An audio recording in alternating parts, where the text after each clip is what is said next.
this time, we're going to be taking a look from the G.I. Joe 30th Anniversary / Renegades line.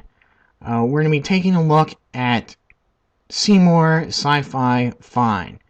Now, if you notice on the back of the package here, I guess they've lost the Sci-Fi trademark, so they had to put his real name in there. And looking at the back of his file card, you can see that he is an E4 specialist, with his birthplace being Geraldine, Montana. And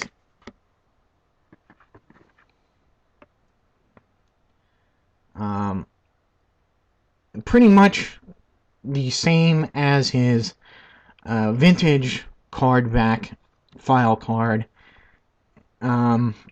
with his additional specialty, with his specialty being primarily the infantry and his secondary being electronics. And that plays into what he does as a laser trooper. Now they call him here an elite combat trooper, but he is a laser trooper, and he carries his primary weapon is labeled here on the back, an LAT laser assault targeting weapon. And that is this thing right here. There, the hose here. Now, it is quite, I think it's a little bit more intricate than his vintage one, and I really didn't like the vintage figure. I didn't like anything having to do with lasers on the G.I. Joe team for the most part. But after looking at it and thinking about how they phrase a lot of this and what's on his package, this is actually what would be, what you would think of as a laser weapon would be. Not like those quick burst things that you see in the cartoons, or the traditional sci-fi version of a laser, but something that you have to put on a target and keep it there pointed at one spot at a long time that will eventually heat up anything. It would be particularly maybe weapons, cooking ammunition, or electronics primarily. I think he's an anti-electronic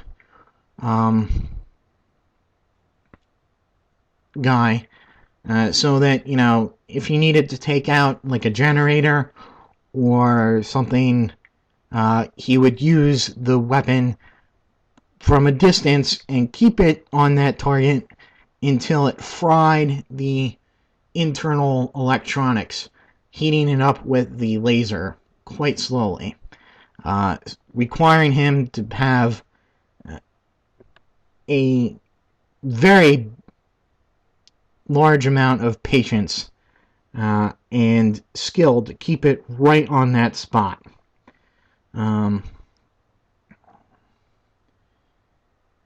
Now, the gun here, it does hook up, clip right onto the backpack as well, so that's neat. There's a lot of neat little color details on it, as well as on the backpack here too.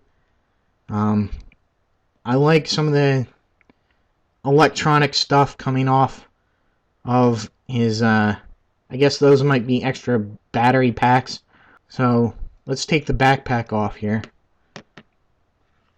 So the updated figure, I think, looks a lot better than the vintage figure does. And even with this very bright neon green, and I don't know, for some reason, I like it a lot better than the vintage one. Now, I do actually have the vintage figure, although I can't find it for some reason. I know I had it. Uh, and something that the vintage that this figure comes with that the vintage figure doesn't is that you see he has a removable helmet, which the vintage one was all molded in, and he has a visor that is just shielding his eyes, and then you can take this off, and he has a full-on shielded look to him, which a lot of people are saying kind of looks like the Halo suits, and I can't really disagree with them, but it still looks pretty cool. And